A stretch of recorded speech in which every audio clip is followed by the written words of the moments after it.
Welcome to the Screen Time Continuum and a happy Sunday to all of you out there. Thanks for tuning in to the Screen Time Continuum. My name is Keelan and I'm here with Nick and Dejan. How you doing, fellas, on this Sunday? Yeah, happy Sunday, man. Good. I'm doing pretty well for this turkey weekend, Sunday. It is still Turkey weekend, isn't it? Mm-hmm. It's weird the way the holidays have been falling lately. I honestly, it's removed already. It's over. It's past. It's like I was out in the world today. Nothing really reminded me that, hey, that just happened. Time for Christmas. You know what? I didn't even get any remnants of that today, honestly, out and about. Mm. But definitely that is the sentiment when it comes to it, right? We pass one, we go straight to the next. But yeah, definitely Turkey weekend, and to all of those out there, I'm sure you guys had some events that you went to, no matter who was there and what you may have called it. Hopefully you enjoyed yourself, you were safe, and thanks for tuning in with us on this Sunday. Today's episode of Screen Time Continuum will be a review of the movie The Harder They Fall, which is currently out on Netflix as a 2021 film. This will be your disclaimer before we even get into the cast, the director, or any of those details. I will only tell you The Harder They Fall is currently out on Netflix. And if you have not seen this, this is your disclaimer to turn around, turn back, turn us off for the moment, come back to us later after you have seen the movie, if you so desire. Or if you want to just listen to us rather than watch the movie first, stay right here with us and we'll give you what we have. So the movie The Harder They Fall came out this year, 2021. And it's interesting to me. The first things I figured out was it says on its wiki that it is directed by the Bullets and written, produced by James Samuel. So when I look that up, I find out that James Samuel is the Bullets. And he is also Seal's brother. So this is James Samuel's first, or his debut film. Debut film, film, debut film, whatever. His first movie. This is his debut, and he's done a couple of artist things, I guess, in the past. As a singer songwriter, but that's pretty much as far as that goes. But then you have the composer or the person who does the music on this, who also did the music for the Nina Simone movie. I want to say the movie Sleepless with Jamie Foxx and Jojo Rabbit, along with other things, but just to name a few. And I don't really know how to pronounce his name. I want to say it's Mihak or Mihaj uh, Miajmer. He's a Russian composer. I'm trying not to butcher his name, but at the same time do him some justice, right? But he's a junior. I can pronounce that part very well. It's a junior. So he is the second. But I just thought it was interesting that he also did the music for Nina Simone's biopic with Zoe Saldana and the Jojo Rabbit movie as well. So I'm sorry. Did I say did the music? I apologize. He did not do the music. He was the cinematographer. He did not do the music. He was the cinematographer. James Samuel did the music and was the director for this movie. So yeah. So this movie, The Harder They Fall, it is starring just a whole nice little lineup of people that we've seen in a million other things. Some of them would typically be your B-roll or your what we would call token actor in other movies, but they all had. I would just say it clear and cut for you. A lot of black folks. Oh no, clearly a lot of black folks. I mean, listen, this is I want to say an all black cast predominantly. You know what I did when I realized that this wasn't a Kill Whitey movie? I said, you know what's funny, Nick? Because the trailer for it on Netflix makes it look like it's a Kill Whitey. Yeah, for sure. It's funny because I'm not gonna lie to you. I had a moment where I thought about that too. I was like, "Is this gonna be a Kill Whitey movie?"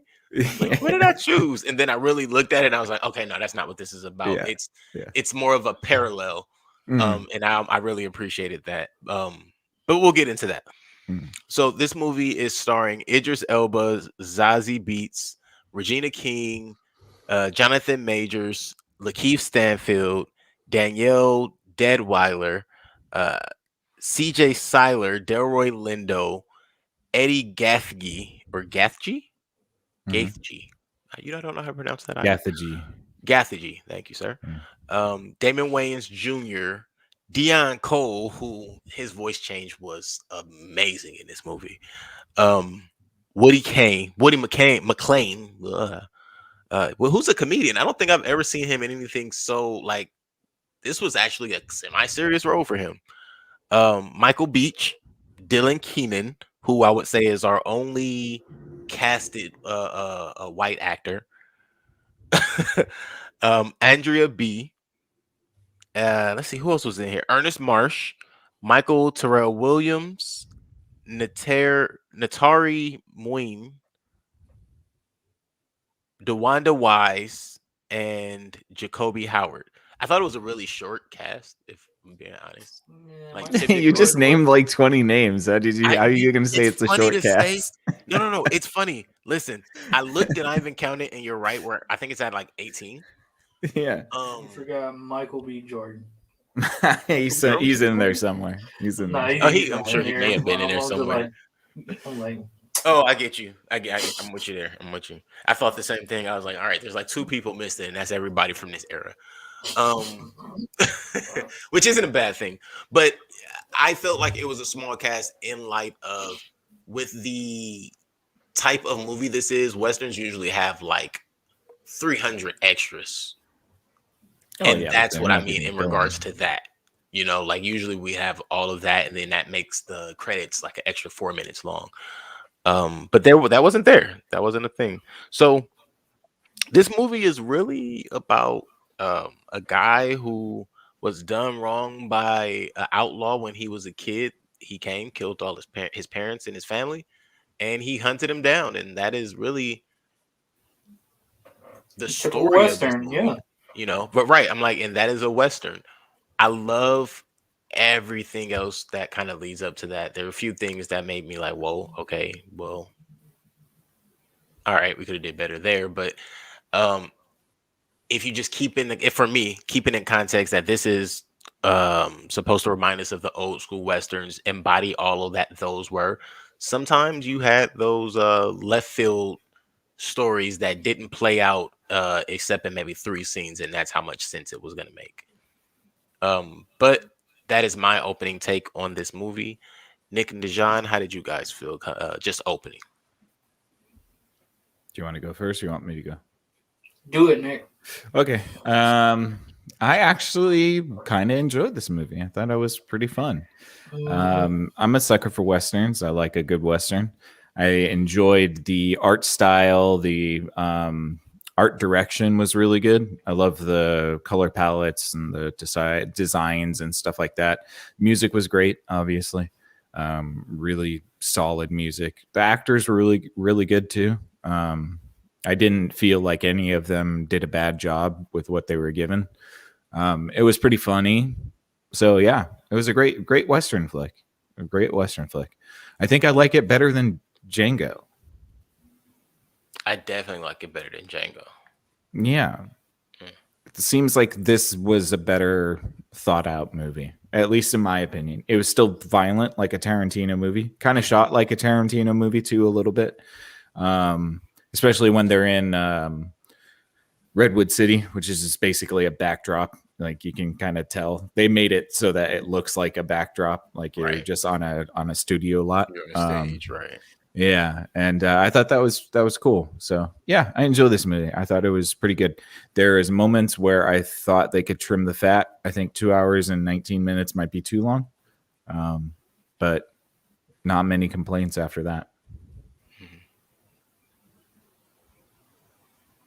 Dejan, you're gonna be the bad guy. Turn your hat backwards. Put one. You got to put one ear on like this, right? Turn your Nope, head backwards nope. and be like, "Look, this how I feel." No, I seen the promo for the Fresh Prince of Bel-Air reboot or remake, and no, that's just bad. I'm not going there. Hey, he actually understood the reference. That's the funny part. But we'll see when that show hits Peacock.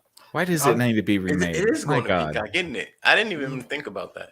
You said, can I answer that before Dejan gives his take on why Sure. that has to be? That has to be remade for the same reason that they've probably been begging Martin to remake Martin. No, Nostalgia is everything, and they can't come up with anything original. So They really they're can't. just gonna pay the old Just people to bleed bring it all back. the old stuff dry Yeah. until it's not anything that And- it used to be anymore. And what they don't This realize is called mythology destruction, ladies and gentlemen. They are literally trying to kill your mythology. right? I Well, wouldn't what they don't- let them. What they don't realize is we did this already. Every generation does it. Every generation is looking at the previous generation's TV shows on reruns, looking at the previous generation stuff on whichever media format was there. And rather than them realizing that because it's on the internet now, it seems new and it's profitable. It's much more profitable. So it becomes. No, it's because millennials eat this shit up because we're But getting I think all every of generation did. no, this is specifically catering to millennials. Millennials are getting all of their childhood shit back. Do you not notice Yeah, that? I do It's pay not, for they're it. not remaking anything from, the fucking boomer generation or not even Gen X. I think Ghostbusters might be Well, the they fucking remade the farthest Wonder back Years. to go. No, they didn't. They did the Black Wonder Years. Oh, okay. It's the Wonder Years, but it's the black version. It's like a black family instead of. I was gonna say, did they call it the Black Wonder Year? No. They just call it the Wonder Years, but it's Okay. a black family, exact same scenario almost. But the Wonder Years was on when I was a kid, so it's not like you're right. like Yeah, that that was was- still going on. It was still pretty big. Yeah. I'll tell you this, but for that, just a quick, it's not going to be a comedy. Supposedly, Will Smith is totally behind it and producing this, making sure this TV show gets I out. don't care. And it's supposed to mimic some realism in a sense. It'll kind of be like Snowfall with just drugs. Oh God. Okay, rewind. Can we start this? They're gonna make episode it. over? They're gonna make it like Euphoria, but for Bel Air. I want to start this episode over now. We never should have went down that rabbit hole. Okay, All so right. my The harder thoughts they fall, on this, John. this film. I was cool with this movie. I'll tell you guys this. I'm not a fan of, I'm not gonna say I don't like them, but I'm not a fan of most Westerns. And it's very, They're so simple, man. Are you a fan of Western spoofs? hold on. But Got you. I'll tell you this, and I'm calling myself out on this because it's a bit contradicting. Because I'll tell you guys this. I listened to a lot of Western radios back in the day on XM radio. I would do, Johnny Dollar, and I'll do, what's his name? I do a bunch of them, and Johnny Dollar is just one of them. Other ones can't come, like Matt Dillon and things like that. So I used to listen to a lot of old Westerns, and I used to also watch quite a bit of old Western TV series on TV Land, too. And you're asking me, how the fuck do you not like them if you watch them? Because I'm tired of the formula. Especially after they had a spew of just fucking Western movies like 310 to Yuma. And things after I enjoy Tombstone and Sundance Kid, but they just had a spew of shit, and I'm just like, stop it. I think it was like 310 to Yuma, and then the director's cut of 310 Yuma, and it was just you didn't like that one movie that much. What about No Country for Old Men? I did not see that movie. Would that be considered a Western? It's That's- kind of a Western. Yeah. Mm. It's just a deconstructed Western. So Mm. yeah. So in this sense, I don't like. Let's just say I grew bored of it a while back, but this was refreshing. It was like not watching Blazing Saddles, but it was refreshing in a sense that it was kind of different. Besides seeing it, and I like the whole idea that they started off with saying yes, they were black cowboys back in the day, but this is not based off. This is fictional. But these are But- black people. But yeah, shit like this has happened, which I do appreciate that instead of trying to go from a historical part in time and be like, oh, this was the story of this. And they just kind of made that, yes, they were black cowboys and we're going to tell our own story and just have fun with it. Mm-hmm. And I enjoyed that aspect for it. And I agree with Nick. Love the music. I love the costume designs. I also did love the actors. I had no complaints. 2 hours and how much was it? Like 2 hours and 19 minutes. Mhm. That wasn't too bad. Surprisingly for me, wasn't too bad because it did what it had to do. Now, if I could say it needed some trimming, maybe 5-10 minutes, but that was it. But it was cool. It was a fucking spaghetti western, something like Django. Nah, I'm surprised I did not get to hear a lot of N-word in this movie, but I was very surprised. I'm like, and I like why. But go ahead, go, sir. Sorry, I'll explain why I wasn't. I wasn't surprised. I mean, I was surprised that I didn't hear a lot of that. I heard Negro here and there, but I'm like, well, damn. So that just tells me we sincerely can do something without just saying nigga, nigga, nigga, nigga. You got to bob your head when you say it too. Well, and it keeps it light enough to not have to put that baggage onto the characters too, where they can just be larger than life, be big characters. You know what I mean? Like that's the whole point of the movie, is for them to just be like these badass outlaws. Right. And to prove that exact point of having you mention that, Dejan, like I think that there's a lot of intent behind this movie that I love. So many intentional things done, including the phrase, that's some unscrupulous shit. Mm-hmm. Just perfectly placed, perfectly timed, perfectly executed moments, phrases, lack thereof in certain instances, such as this one. For this person's first film, man, it's a good first film. It's a very yeah. I'm like he was one of the he wrote it, directed it, scored it. Like that's to me, this is the definition of beauty. Like when you put it together and it comes out this way for your first time, especially. Excuse me. We're this shit Netflix. We need more shit like this. You know what's funny is technically this is not a Netflix movie, because apparently it did release a month before it was available for streaming in select theaters. So technically, it's not a Netflix movie, but it is the only platform it's available on. I certainly hope this movie is making money somehow. I still don't know how Netflix makes money, but I saw that it grossed $8,000, and I think that was a mistake. Honestly, I think they could have actually put some promo behind this and put it out in theaters. There was a little bit of promo behind it, but yeah. But I get what you mean to go bigger. Mm-hmm. I mean, I think we kind of seen that with Nick's favorite movie, The Irishman. When we first seen it, where you had these movies kind of show up a month or 2 weeks before they hit the Netflix platform. It's just like Red Notice.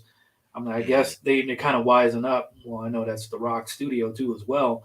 And he's like, man, this shit's going to be in theaters too. Nah, we need to make some money. And, I kind of asked the same question for other platforms like Stadia and Xbox Game Pass and shit like that. I'm like, how you guys making money?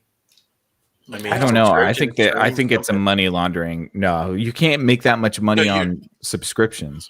I don't think it's the base of subscription, but I think it has something to do with whatever program they use to. Didn't they pay like Adam Sandler $500 million for a 5-movie deal? Okay, yeah, that's dude. nuts. Okay, yeah, they're dropping dumb fucking money. That's some unscrupulous shit. Yeah. It's like, I don't know. I mean, I know that there's millions of people who use Netflix, but it's like, I don't know how you can have that much cash. I've made the same suggestions, honestly, because where did it start from? How do you do this? And there's no advertising. I got a buddy that tells me for the video game aspect and the streaming aspect, they're like, they get paid per downloads and they get paid per watch on the streaming. I'm like, how? From what? Yes, they're selling our data. Like fucking royalty, like checks and shit. Like how many times your shit gets played on How long the does it get radio watched? Yeah. or something like that. I'm like, I suspect what's happening is every time you watch something on Netflix, it's taking a time like a snapshot of all of your data in that moment and then selling it. Because then each and every time you watch something different, it's a different snapshot, and they can sell it out again. Perhaps. I mean, I think, but I don't know how much that. I mean, you see that Coke free advertisement. Don't do it. Now, I do want to comment on one thing that was said early in the movie, also in regards to the N-word not being spoken a ridiculous amount of times as typically done. Also, for the record, I personally think that shit's in contracts sometimes. Like, oh, you got to say X amount of time, or you got to do something that's just obscene. Quentin Tarantino style, baby. I don't think it's in his contracts. I think honestly, I think he just likes saying it. I was just about to say it's really weird to say. I think that's just true to who he is. He thinks that that's it's why I one didn't of like those Django. words. Yeah, Django to me was like a white liberal's wet dream. That's why Will Smith is like, no, I'm not doing this movie. Be on your way. I don't. For the record, I don't believe he gave Will Smith that script. Maybe not. Just think that through in your head for 2 seconds. I don't know. Will Smith said he turned it down on purpose. He was just like, nope. Will Smith also turned down Neo from The Matrix. So. Well, I'm happy but about you that know too. what? You know what though, and I'll say this though because I've seen because he wanted to film Wild Wild West. Right. Kevin Smith. Oh, I will say this. Some people. I think that's what fucked up my wet dreams about westerns. Yeah, there you go. Thank you. Thank you reminded me.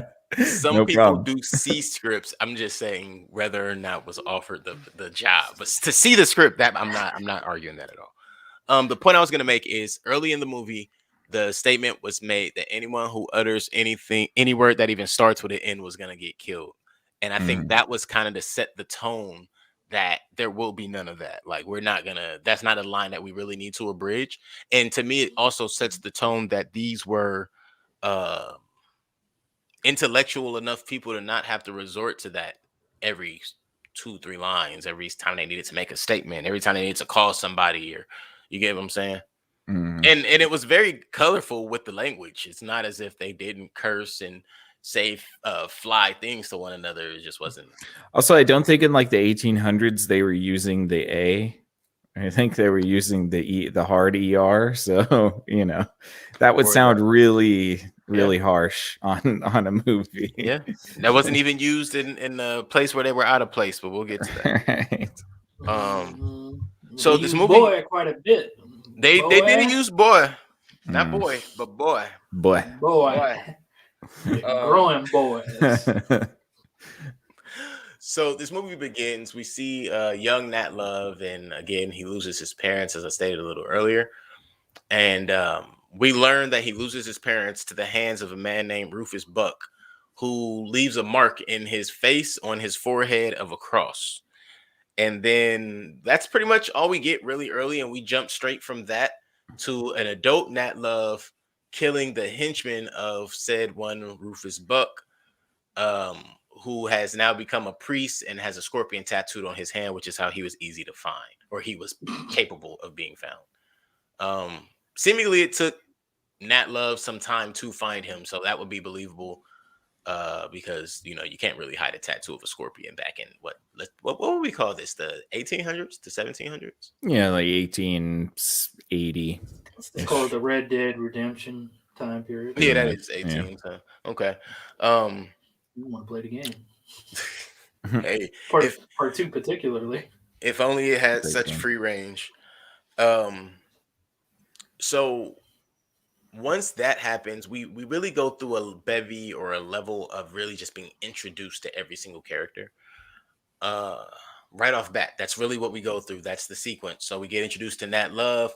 We go from Nat Love as a child, Nat Love to an adult.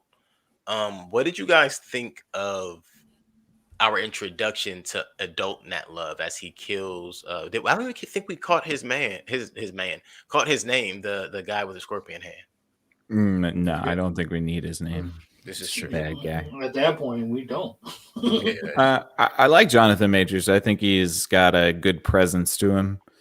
I think he's an interesting actor. Range. Yeah, it's not even just range because I mean, like, it's kind of easy to do the cowboy thing. I just think he's got a certain level of charisma. Yeah, it was like The Rock. Yeah, I mean, like he's somebody that you want to watch whenever he's on the screen. So yeah, I enjoy him. I think he did a good job. I'm sorry, Adam Sandler. We're tired of watching you. Yeah. Not sure how those two compare, but yeah.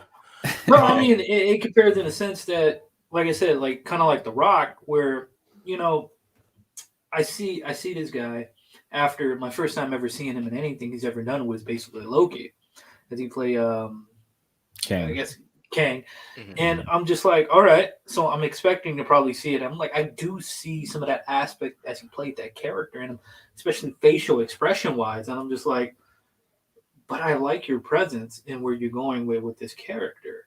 And it's just like, I'm like, you're like The Rock in a sense. And I bring The Rock because, man, ever since Scorpion came to Walking Tall to fucking all these other movies, Gridiron, was it Gridiron Gang or whatever? The Tooth Fairy. Even in the Tooth Fairy, same guy. The Tooth Fairy, fucking Race for Witch Mountain, and Journey into the Earth too. Yeah, Journey into the Center of the Earth. Yeah, all the well, and my favorite, the skyscraper one, The Cruise. No, my favorite movie with The Rock is Be Cool. Be Cool. He played the shit out of a gay guy. Mm-hmm. I loved him, and that's pretty much the most diverse character that The Rock has played. Yeah, and it's really the one that, if you ask me, broke him into like getting roles after roles after roles. And I think this dude here, Jonathan Mayer, is great. I mean, well, is he great? Well, we'll see later on, but I'm enjoying him. And you know what? Now I'm like, I really didn't have much interest in watching Lovecraft because but he makes you want to go back and check it out. I mean, might as well. I'm paying for HBO Max. I've seen trailers for that. I haven't seen it. Even in the trailers, I would say he hasn't even shown us a character like what he is in that from the trailer or I guess you could say the scenes. I wouldn't even say the trailers, the snippets I've seen online. But as we move away from Nat Love and we get into the introduction of some of the other characters, because right before we get to anyone else in the Nat Love gang, we're introduced to the Nat Love gang somewhat when they go and they rob the bank robbers. So I think that's really cool because we see a couple of familiar faces, depending on which movies or TV shows you've seen. You stay in that scene long enough, you're like, oh, okay, you start to see TV show faces, right? But what I really liked about it, I mean, it's how it played out. And that, to me, that was like, this is the scene where you kind of settle into what this movie is about and how this movie is going to flow, action-wise, dialogue-wise. I think this is the scene that sets the tone, which is when they come down into the quarry and they rob the bank robbers, and let one of the, what were they called? The Red Hood gang? Mm-hmm. Crimson Hood gang. Hood gang. They let one of the Crimson Hood gang get away. Or excuse me, not get away. They capture him and then later they let him get away. But that's when I really get the tone set for the way they're talking shit. The way that they're really just letting everything go down, the element of surprise that is used during that scene. You get a build for the characters and their cockiness, their characters. Again, that's what we're still in, is being introduced to everybody. And then from there, of course, we go straight to Rufus Buck. And Trudy and Cherokee Bill break him out of prison, or at least we think they're breaking him out of prison. Who wants to go over how they feel about that whole scene, and all the way down to the pardon and the execution? It was a little drawn out for me. I mean, but they could have clipped a minute or two off. They could have clipped it, but the beginning scene was pretty dope. Talking, although, just hit her with the train. Why would you stop? If you're hauling a dangerous prisoner, and there's somebody in the way of the tracks, just hit her with the train. I was thinking the same thing. That was the first thing for me. I was like, but if you have a criminal on board, I mean, I understand they were trying to Yeah. roll incognito. They had a passenger car, et cetera, et cetera. But I don't think coming to a stop was the answer. Mm-mm. And I mean, you would think by now, like you're in the 1860s, like, train robbers are all over the place. You just hit them with your train. Don't stop. don't stop. I mean, maybe back then locomotives weren't like they are now. If they hit something on the tracks, one little shake or jolt would knock them off rail. Yeah, Perhaps. maybe. Because I know nowadays, you can put your house on the train track. Good luck. Mm, Thing ain't stopping. right. But as they get through that, I agree. I do feel like there was a little bit of that was like, all right, we talking too much. We're dealing with, what are we doing?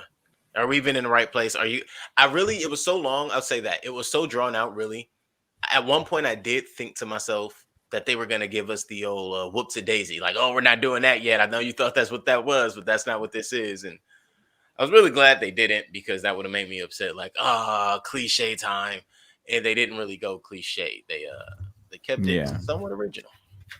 Yeah, I'll say Cherokee Bill or the actor that played Cherokee Bill, Keith Stanfield. He's my favorite in this movie. I think that he's my favorite character. I would have actually kind of like that you don't know too much about him, but he was interesting and compelling enough for me to be like, oh man, I kind of didn't want him to die in the end. Mm-hmm.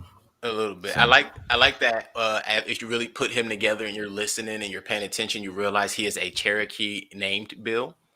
And the nod to that is that natives also looked black, and or some blacks are natives. Yeah, a lot of slaves back in the day, when they used to run away from their plantations, they used to blend in with a lot of Native American tribes, and they took them upon themselves.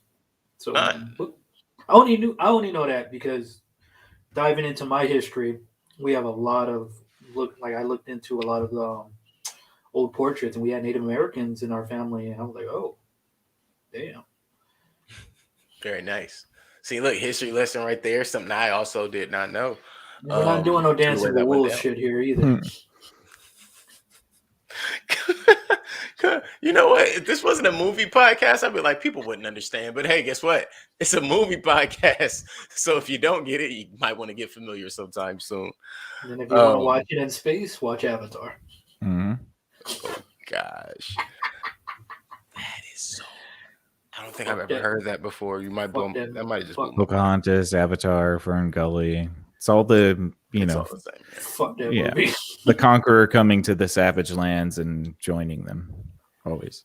Yeah. I mean, never mind. So once they rob the train, I love how they actually don't rob the train. They only kill the soldiers. They don't harm any of the civilians, and they make sure that they leave a conductor alive, because granted, the part of the plan is you got to kill the conductor from the gate. That was pretty impressive. And to me, it showed a level of aptitude that, again, set the stage for who we're dealing with. Also, they had a pardon from the general of the U.S. Army already. That, again, sets the stage for who you're dealing with. Like, these are known criminals who somehow were able to get a pardon for basically the black, Billy the Kid back in that day? Would it be something of that nature? Yeah, I guess. I'm trying to think. Billy the Kid was like 17 years old. Yeah, I'm trying to think. Who was a big gunslinger name? I can't. I'm not. They didn't. Not actually. A lot of them didn't exist. It's all just legends and mythology and stuff like it's. Most of it's just made up. Well, I mean, but I was asking for one of the yeah, I guess you could. Jesse James, maybe. Yeah, Jesse James, maybe. Or something okay. Like that. Yeah. Which was great, and that's why I really appreciated that nod. He did that at the beginning. Like there was real people like that out there, but this is just fucking fictional. We're just you wouldn't know any of their names because they all met the rope. It's like I think it's very similar to Cowboy Times are similar to the stories of like the Yakuza how they kind of explained that. Just people who were looking for a different way to live life. They were not really a part of the main class of things. And eventually they just was like, hey, you know what? The rules state you can't live the way you live. So now you're a bad person. I think that's really where cowboys started and come from.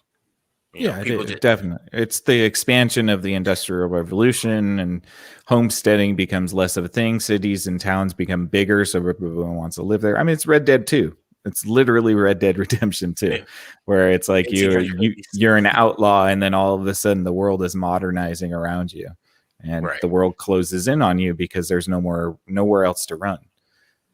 So, scary thing. Unfortunately, it's real. So once we get the story of the Nat Love gang and the marshal comes, he links up with everybody. What are some hot takes you guys have? All the way up from being introduced to Rufus Buck, learning about Redwood, and what was his name? The sheriff or the mayor of Redwood, Wiley Esco. Wiley Esco. Hey man, there's a lot of things you can call Wiley Esco. You can call him a snitch. You can call him a crusader. You can call him a hero. You call him a traitor. Somebody that maybe wanted to have a nice town and not have Idris Elba just murder people. Right. Even though he say that's not what he was there, what he credited for, but he definitely just murdered old boy for saying he wanted out. Yeah, I just seen that shit. I was like, God damn, dude. So yeah, he was indiscriminate with that. My God. I did like that about his character. Like there was no waiver. Mm-hmm. You know, I think until the end, I think the end is bullshit. But we'll get there. Don't even touch the Mundo's type shit. I want to save the end for our last like 10 minutes. Bro, I got a whole feeling about the end. I felt like fucking Fable 2 ending. Yeah. Oh. Good thing I never finished Fable, so I don't understand. But you know, somebody needs to write IMDb and put Idris Elba's name on this fucking thing because he's not billed at all in the cast of characters. He's not in there. Yeah, I'm like, dude, how can you not put him in there? He's like one of the main characters. Right, and apparently this movie was also released over there, or like shot. Oh, it was a shot in New Mexico, apparently here, but produced over there and stuff. Like, I don't know. It's weird. Over there being in England? In England. I'm sorry. Across the pond, as they call it. Across the pond, yeah. I'll tell you guys this. This could have been a buddy flick for him, is what I'm saying, though. Like you know, Ben Affleck and Dogma. He ain't getting paid for this, but thanks. Maybe. I'll tell you, that's what I know is about the beginning of the movie. Right after I'm like, oh, when you see when he's standing over the hill, I'm like, oh shit, you can see the city.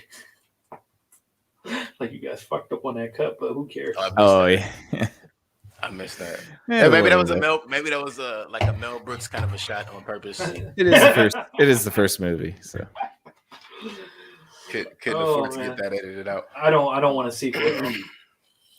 Yeah, I'm gonna say one of my biggest gripes about westerns is that their plots could be resolved in 30 minutes, but they always drag it on to an hour and a half to 2 hours. Yeah.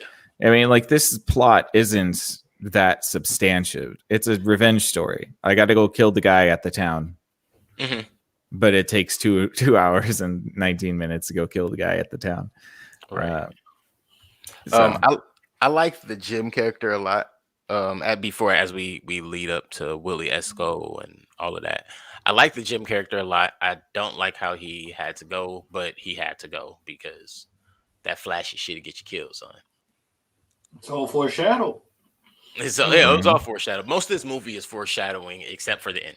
Except for the end, yeah. It's the most important part. But the entire rest, actually, you know what? Not even the ending is foreshadowed in a way, but not the Telemundo shit. Not the details of it. You know, we'll get there. It was definitely that Telemundo shit. All right. If I don't want to sound prejudiced, I'm gonna say that fucking General Hospital shit. Days of Our Lives. They stole it from the telenovelas. Fuck that. That's True, they did. because I don't care what nobody say. I don't really speak the greatest of Spanish, but if you put on a telenovela and you put on General Hospital, I'm gonna ask you to turn that General Hospital shit off. And I think it's don't- pronounced Hospital General. Hospitality General. Okay, yeah, that one.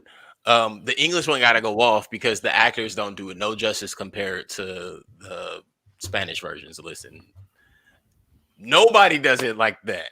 I'm just saying. Anyway, well, maybe the Bollywood soaps. I watch a lot of things that I cannot understand, but the acting is on point. Okay, it is what it is. So I really like the acting of the Jim character, the stagecoach Mary, the way she was introduced, and the way she Isn't that came Domino? at Nat. Yes, that is Yeah. definitely Domino. It's but- Domino and I think she's in Joker too as well, right? She's in Suicide Squad. No, she's in. I don't know. What are we? She's in Atlanta. I know that. Oh, she is. Yes, she is. But so Stagecoach Mary being introduced. We also meet Cuffy in that same moment, and that bond that Cuffy and Nat kind of gain of that understanding. Like, hey, look, I know what you're here for. I'm here to protect her. But I know she got a special place for you. So look, I got your back. Just go ahead and do what you need to do. This is where she at. Holla at me. And I thought that was all real cool. What I'm trying to get to is when you look at the Nat Love gang, there is a real unity there. When you get forward to the Rufus Black gang, and you even look at the way that gang is moving, aside from Trudy and Cherokee Bill, Willie Esco was a part of the gang. He the one who turned Rufus in. So this is a gang that's already fallen apart from the very beginning. They're trying to piece it back together. At the behest of the government's will, but basically they became the feds. And I'm joking. So what do you guys think? Just all of that, Willie Esco getting his ass beat, and the dirty fighting on Rufus Buck, excuse me. Like, do we think between Rufus and Cherokee Bill, like these nincompoops? Yeah, there were no rules back then, man. And I like it. I like it. That's kind of what I was about to get at. It's like they were dirty, but they weren't dirty because there were no rules. The rules are I'm trying to see sundown, and I could care less if you do. Right. Yeah. No rules. That whole like gentleman thing is bullshit. Anyways, it's a real 19th century. That's usually the guy that gets killed first. That's why fucking Jim got killed, and not Cherokee Bill because. He counted too slow. Why do they always count so slow? Yeah. I did get a little Doc Holliday from him. Like I really felt like that's what he was channeling. Yeah, like the weary warrior that doesn't really want to fight anymore, but can still fucking, kill very easily. I would not doubt if Lakeith were to do an interview and we were to find out that he studied the Doc Holliday character. And he really didn't even have like a drinking problem, but he had like that really calm mellow of a steady drunk. It's easy, man. I mean, come on, look at him in Atlanta. He was always hot. Oh no, that's literally just Lakeith Stanfield. I've seen him in roles where he has to be like super excited all the time, and it's almost like a strain to have to be like he almost looks like he's had roles where him being excited, luckily it's like him being on drugs or overly hyped on something just to get shot by a girl. Oh well.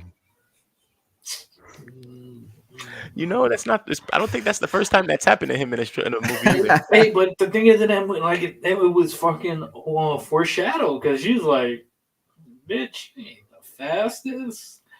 Man, she popped his ass while putting bullets in the damn gun. No, I knew that was going to happen as soon as she talked about how he wasn't the fastest in the beginning. And I was like, oh, okay. She's going to be the fastest for no fucking reason because we never seen her pull a gun once. I didn't see. But she's just going to be the best for no reason. I don't like that. I don't like that. No, see, Socking people up. she's the fastest because she has a lower center of gravity. I guess. Whatever. It made no sense. There was no reason for her to be the fastest. In fact, if I'm being honest, what should have happened, I'm gonna say that what should have happened if we're gonna talk about the fastest is the showdown between Jim and because we're already there. The showdown between Jim and Cherokee Bill should have went something like this.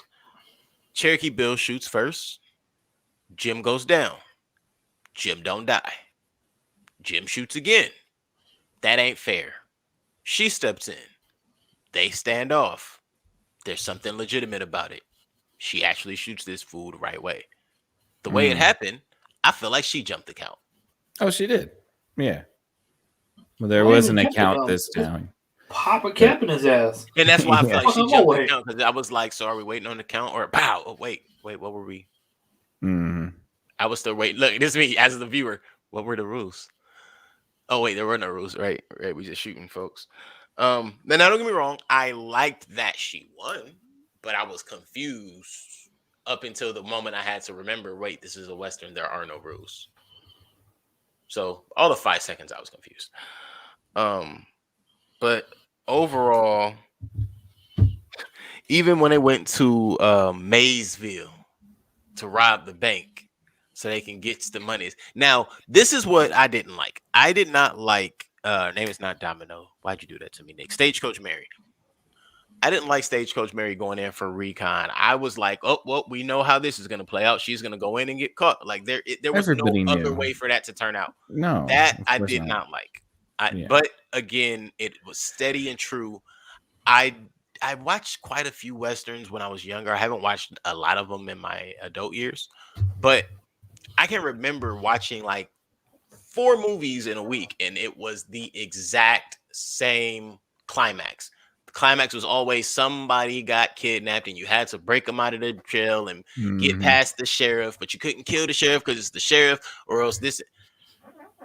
Every time. And so that's what that reminded me of, was like, okay, you have to set the stage to have this. And I feel like that was probably one of the only cliches, aside from the end was kind of cliche as well. But probably the only writing cliche that I could really say jumped off screen to me.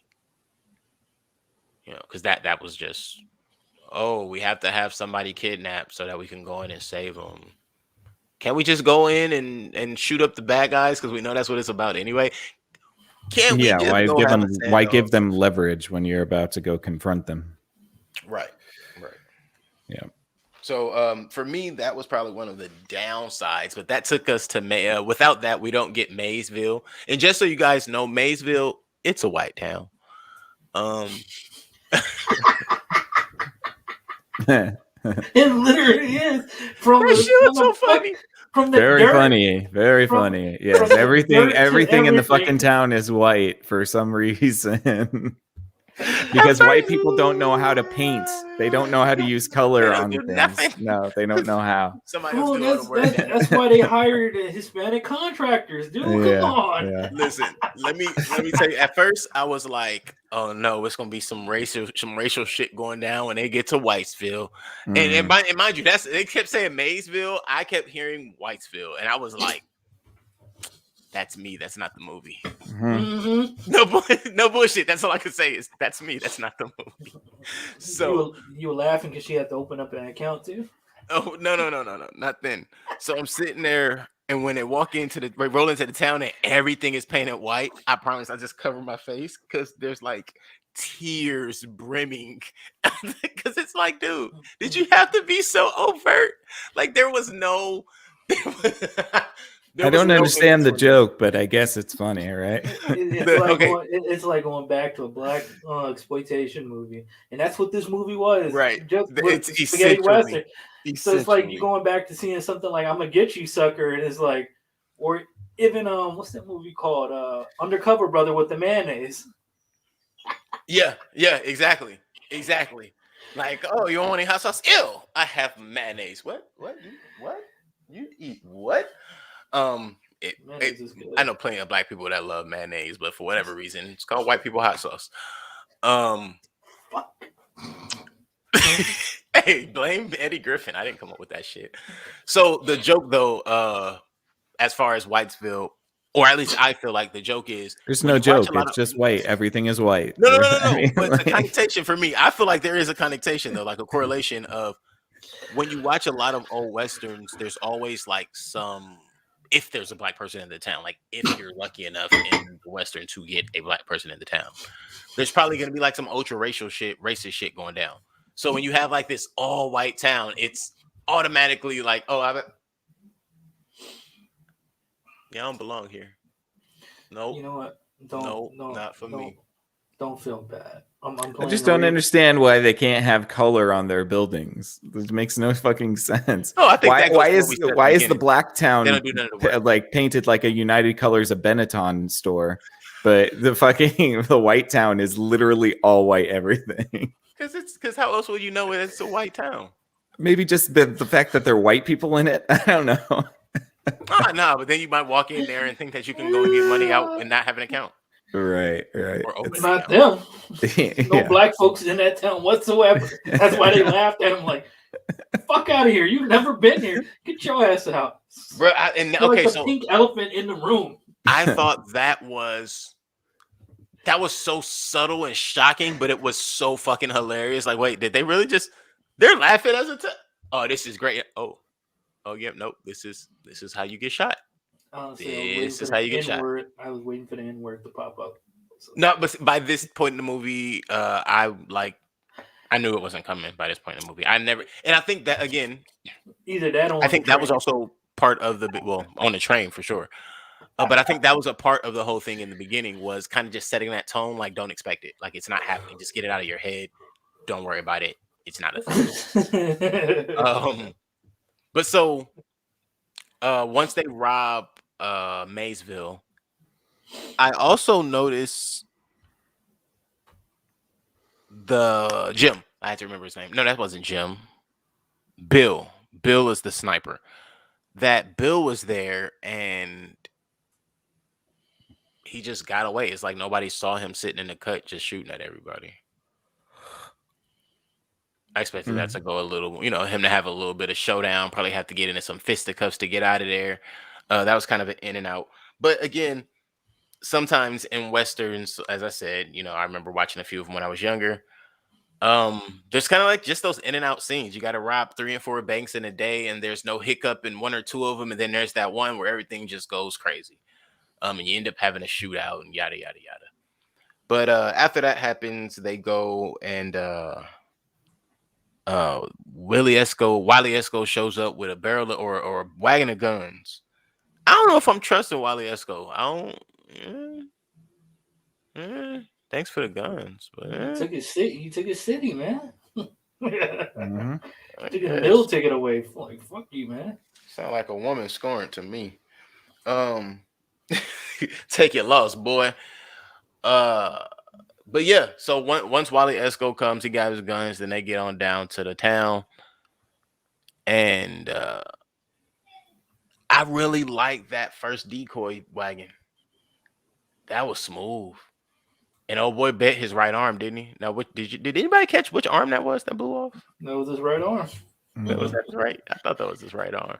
He bet your right arm It tactically doesn't make any sense. Didn't hurt for anybody just else. that arm to come out. No. Just for one guy to get blown up. And I don't think even anybody was supposed to get blown up. I think it was supposed to be just one of those tactical diversion type of situations. Diverting from what? Everybody was I don't watching. I'm not Okay. saying I know what they were diverting from. I Yeah. just don't think it was intended to kill anyone, which is why even at the beginning when Cherokee Bill's coming out, he's like, "Is this our money?" He's like, "You take a walk with me," and he's like leading him away from it immediately, like, "Take a walk with me," and he's like, Shelly or Ashley or what was the guy's name? Patrice. He told him to, watch it, and he even looked back like, whatever. Like if I tell them not to, y'all gonna get too many ideas. So that was his life right there. But I understand, Nick. It wasn't really effective, and I didn't really understand it. Aside from thinking like, okay, it's to test the waters, but why would you do that?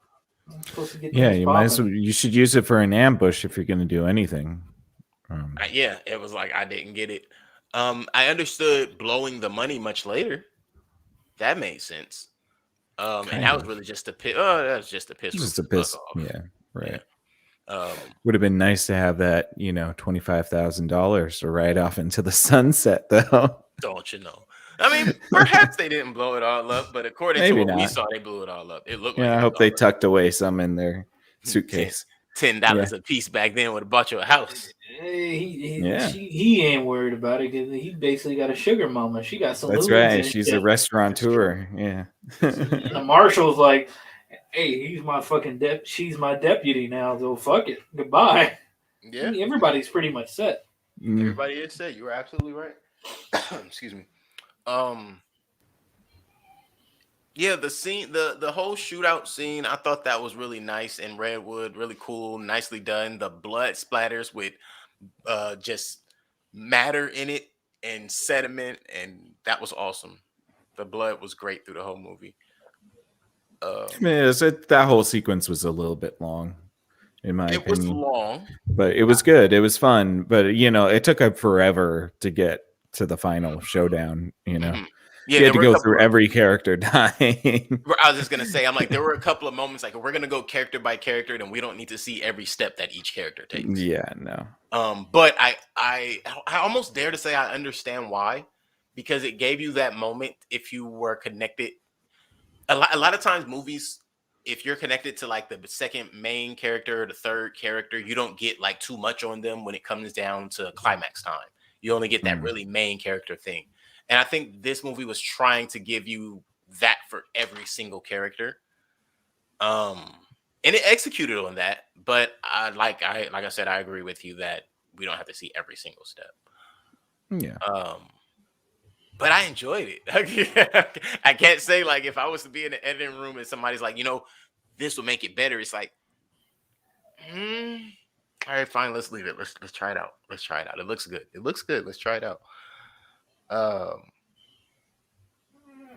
Yeah, that's pretty much from where we go from there. We end up getting to the Rufus Buck and Nat Love. Oh no, excuse me. Trudy and Mary get into it. Why did Mary not kill Trudy? She did. She thought she did. She didn't. She just knocked the dog that's shit out of her right. with the Right, shotgun. But Right, she thought she did. Because there needs to be a sequel just in case. No. I mean, you first off, she splattered Regina King face, so She gonna She's gonna be be like, something She can be all yeah, deformed and shit. right, exactly. They're gonna call her Taser Face. Yeah. Taser face. you are hilarious. So, one of my favorite shots, and all of this. Sorry, this is right before all the whole showdown starts, or as it's getting on. In fact, you have Rufus, Buck, and Nat Love. When Rufus is standing in the window and Nat is standing sitting on his horse, and they have that gaze from the end to end. That was a cool shot. I really enjoyed that. There's a couple of other ones like that, but I thought that was one of the coolest, more and more memorable ones. That shot alone to me could be used as the sell point for this movie. But yeah, so she doesn't kill Trudy. Then, as we covered a little earlier, Cherokee Bill is killed by Cuffy, aka Cathay Williams, which is hilarious too. The ending, because we really that's all we have left, right? Mhm. The ending. So we get there. Nat's killed everybody. He walks in and he peeks in and he sees that Rufus is taking his guns down off, and he's throwing them in the middle of the floor, and he's sitting there sipping a drink, and he's crying, in fact. And Sable 2 style, baby. and he basically announces himself, tells him pick up his guns, and I'm thinking there are no rules. Pop this motherfucker. Like, listen, bruh, I don't want to hear your stories at all. Don't care. Mm-mm. But this to me shows Nat Love is still a man of honor. This is revenge, but it is revenge with a code, I guess. Not sure what that code is, but we hear Rufus' side of the story. For whatever reason, Nat Love gives Rufus a chance to tell his side. What did you guys think of Rufus Buck's side of the story? Do you believe it? I believe it. I would have loved for him to have disarmed Nat with the story and then shot him in the head. And been like, I lied, bitch. And then walked away. I didn't think he was lying, but I expected him to still shoot him. I mean, I would have preferred it if he was lying. The fact that he wasn't lying is dumb story-wise, because there was nothing leading up to the fact. So first of all, Idris Elba is at least 25 years older than that Jonathan Majors, seemingly, and they're supposed to be brothers. So I don't know. I mean, the dad didn't look like he was in his late 50s. Well, seemingly he would be about 15 years older than him, not 20. No, dude. Idris Elba's in his mid 50s. Jonathan Majors. They never gave an age for him. No, but the character is obviously in his mid 50s too. He's an older, gray-haired, grizzled man. He's not a young dude. Yeah. So the fact that they're brothers seems like. What if you went gray and grizzled in your 30s back then? No.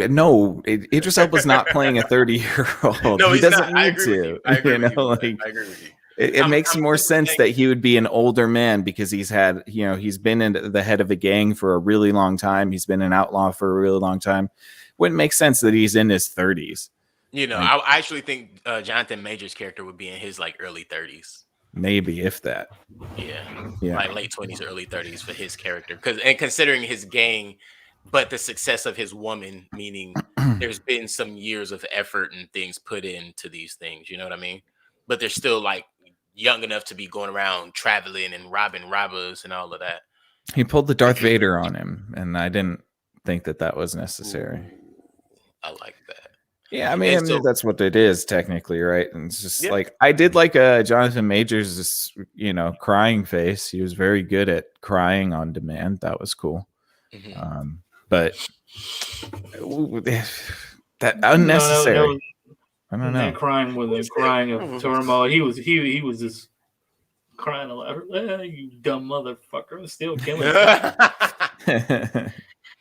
And so, for those who haven't caught it yet, if you have not seen the movie, what happens at the end of this is we find out that Rufus Buck tells a story to Nat Love about how terrible Rufus Buck's father was and how he used to beat his mama and beat him and ended up killing his mama beating his mama and leaving Rufus Buck and his mama. And when we see Nat Love and Nat Love sees his parents killed, that is Rufus Buck getting revenge on his father, who was also Nat Love's father, meaning Nat Love is not Nat Love. He is Nathaniel Buck. That's right, boy. You a buck. You a buck, boy. Nathaniel Buck. Nathaniel Buck. And that's pretty much how he dies, screaming Nathaniel Buck into Nathaniel's ear. And I'm not sure if he got killed for telling them the truth or for just being persistent at that point, because also, why not mention that? Why not mention that at any point before? Hey, bro, just so you know, I know you're looking for me, but I don't know if you know this. We're brothers. Man, let me call off this debt since we're family, and maybe you can call off your blood feud. I'm thinking, what if that was the thing that while he was locked up, it was send him a letter, let him know they brothers, and you need to help me. You need to break me out. That would have been interesting. Mm-hmm. That would have been interesting. And then if he wasn't aware, that's only if he wasn't aware that he was the man who killed his father at the beginning. Yeah, I mean, that would just throw away the whole story. I mean, that kind of did in its own way. Like another movie I've seen already, though. And I just thought that was that was the only thing that really killed it for me.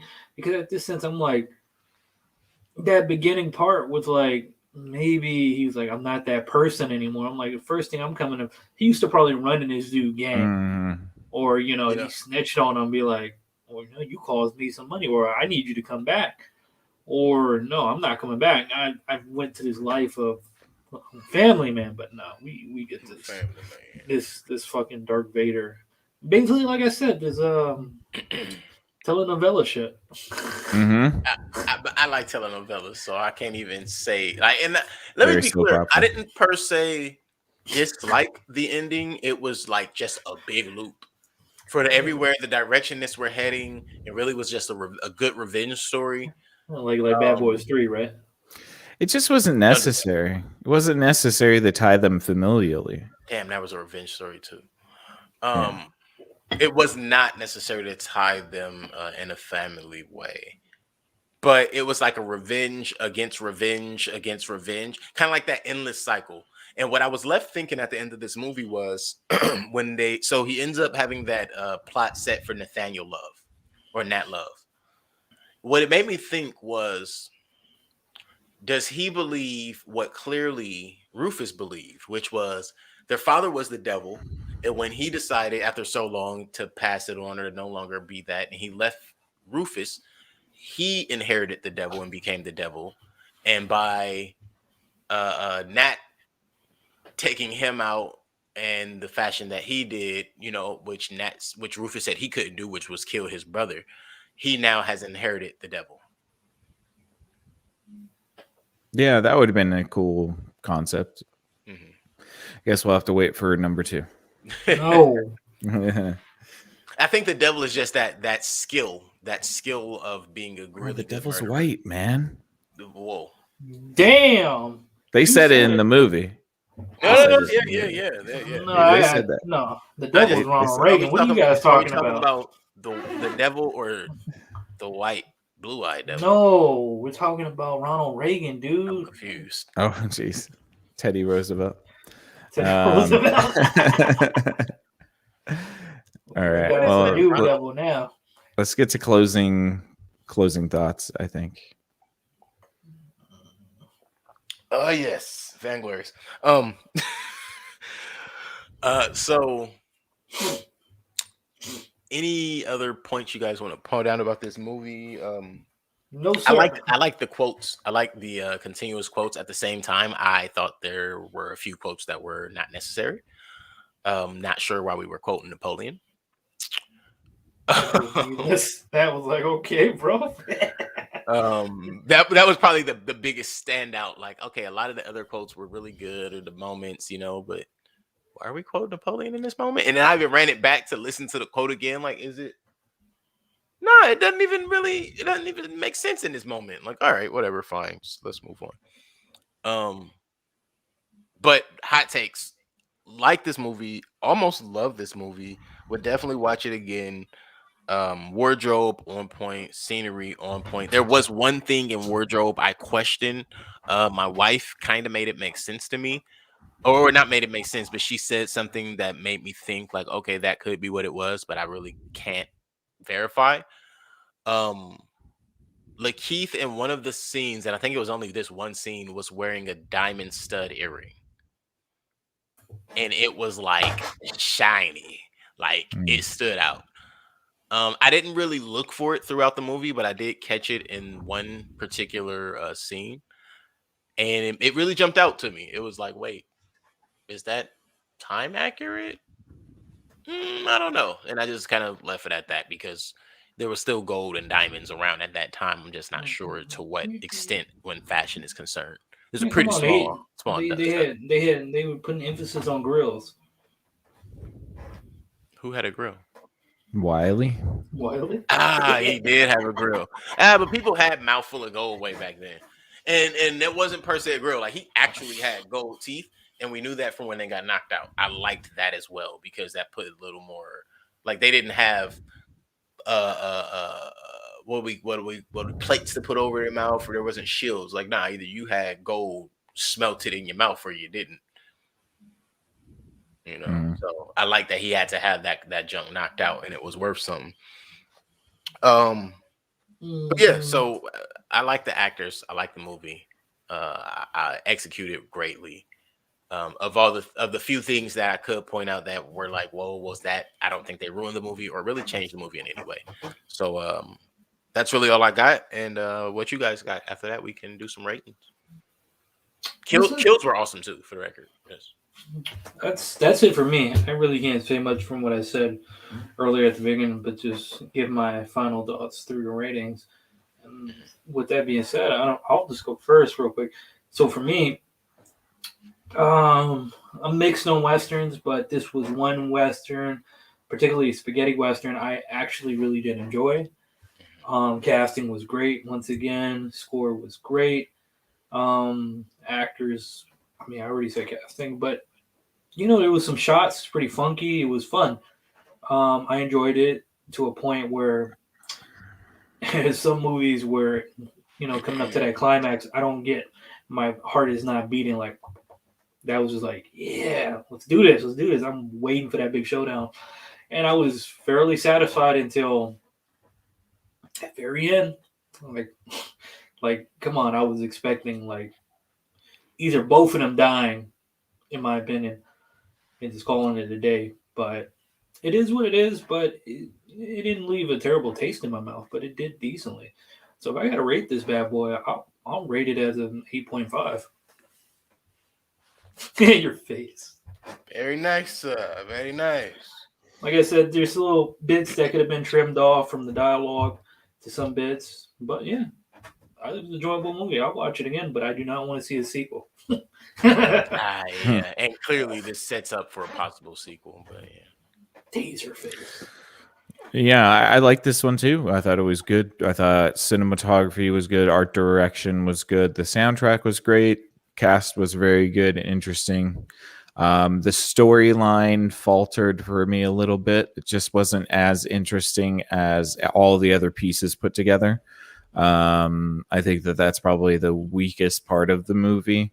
Everything else was really nice for the first time director. That's a hell of a first time, and I think that he's probably got a really big career in the future. So yeah, I enjoyed it. I thought it was good. I'm gonna say I'll give it an 8. I think an 8 is decent. I was gonna say 7.5, but that might be a little bit too critical. I don't think it's at Rotten Tomatoes 93% or whatever. Right. And I don't also think that it's at Metacritic's like 6.6. So I think like an 8 is good. 6.6 Metacritic's? Mm-hmm. Yeah, Rotten Tomatoes is weird. So Rotten Tomatoes is always weird, but Metacritic is usually a lot more on point. I feel like they missed the ball on this one. Yeah, a lot of the criticism was just about the plot, like the story. Okay. Yeah, I mean, it's a. I laugh at that because I can understand it's a typical Western. Like, what do you want? And that's what Westerns were. But it's 2021. How would they know that? Man, fuck them. Like, really quick before I even get my rating, it's 2021. How would they know how accurate it was for not everybody, but select people to have full hand-rolled cigars, not little cigarettes, not these little hand-rolled joints that you get little buglers and somebody's rolling them up on the side of the set. Actual cigars that were hand-rolled that are fresh. Well, I'll tell you this. He was smoking one with a crutch in it. So I think that was one with a crutch. You saw one. I didn't see that one. I saw all the ones I saw were pretty accurate looking, but I didn't see the one with the crutch. So okay, I retract. No, I mean, anybody could roll up a little piece of something and put it on the end of their cigarette, but yeah, this is true. It looked more like a joint to me. Okay, and that's what I'm saying. Like most of them looked like actual hand rolled cigars. I didn't see that one though, and it's possible because there was a lot of smoking in this movie. So with that being said, this movie for me is plus minus, plus minus. And I think that I don't say that about many flicks. With that being said, I do not think it is like you said 90 plus. It's not Rotten Tomatoes. I would give this, if we gave it a percentage, I'd probably give it like an 87, 88. With that being the case, I would give this an 8.5 as well. If I could give it an 8.7, 8.8, I would, but I don't want to do that kind of math on our rating scale. And that's where I stand with it. But I do, 93%. I'm a little like, man, Rotten Tomatoes, you confused the hell out of me. Yeah, I know. Me too. Paper Tigers. Paper Tigers at a 92%. Right? Like, how does this and that get the same? It doesn't deserve. Makes sense. Yeah, I know. Do it, baby. That's good. It puts this one at 8.3, which is solid. That's in our top 5, I believe. Nice. As a shop, I could definitely see this being in our top 5. Well, top 6. Yeah. Same. But even after some review, comparing it to other things, it might be ahead of a few things that are ahead of it. But yeah, definitely a movie I would watch again. We got some holidays coming up. If some of the family members are like, "Hey, let's watch this," you know what? Hey, I'm down. So yeah, it's a good one. So that is our review for Paper Tigers. Nope. Take 2. Like that, right? So that is our review for The Harder They Fall. The Harder They Fall, again, is a 2021 directed and music done by James Samuel, who is also known as The Bullets. Cinematography done by the same person who did the cinematography for Jojo Rabbit and the Nina Simone biopic, and a cast that you definitely will know almost every single person and want to see their next flick. The Harder They Fall was a really good movie to review, and we just finished reviewing it. If you have anything that you would like to add, that you would like us to know about this movie that maybe you found out and we did not mention in this particular episode, go ahead and drop it in the comment section and let us know how you feel about it, whether you're on YouTube and or on Facebook. Go ahead and head over to Facebook and YouTube, like and subscribe to any of the following things that I'm about to rattle off to you, because we have a few other podcasts that hit other topics that you just may be interested in. The Exofathom, for instance, comes on Mondays at 8 p.m. The Exofathom is hosted by Nick, Ayla, and Mike, and they talk about a range of things that I know for a fact you will find something that they can pique your interest with, not just get you to say, hey, I'm going to tune into that for a little bit, but you're going to tune in so long, you're going to share it with some other people, and then you're going to be talking about it around the cooler tomorrow. If you don't head over to If Numbers Could Talk, I understand, but I suggest you at least check it out, because that's all numbers and statistics. And statistics are really just, numbers that are talking to you and telling you about what somebody else accomplished, or what some entity accomplished, or what something like a car or a comic book is capable of when it comes to sales, revenue, and or performance. And that's what I do at If Numbers Could Talk. That's hosted by myself, Keelan. Comes on Tuesdays at about 8:30 for you. You never know. Come on over, check me out. If you don't want to check me out there, a little later on Tuesdays and also on Thursdays, Dejan's over on Twitch with Strawberries and Coffee. And he's also hitting you with sporadic, like literally just middle of the day, early morning, early night shows, just going live stream for you with all kinds of cool games. Hey, Dejan, what do you have going on over there right now? I'm feeling gangster, so I'm doing San Andreas right now. Oh, man, come on, CJ. See, that's just cool, man. So head on over there, check Dejan out, Strawberries and Coffee on Twitch. And that is at 10:15 Tuesdays and Thursdays. Yeah. Yes, indeed. Yes, indeed. Definitely. After you've gone to all of those pages, like, subscribe, hit the bell for notifications, scroll through, like the videos, comment on the videos that you enjoy the most, head right back over here to the Screen Time Continuum, where we'll continuously be here for you on Wednesdays and Sundays to give you all kinds of reviews on TV shows and movies. And, just recently we even did we even did an episode on video game reviews, kind of a tournament style on that. Check that out. That's also on the page. For the Screen Time Continuum, my name is Keelan. I'm Nick. And I'm the Mustard. We appreciate you guys, and we'll be right back here with you on Wednesday. Have a good night.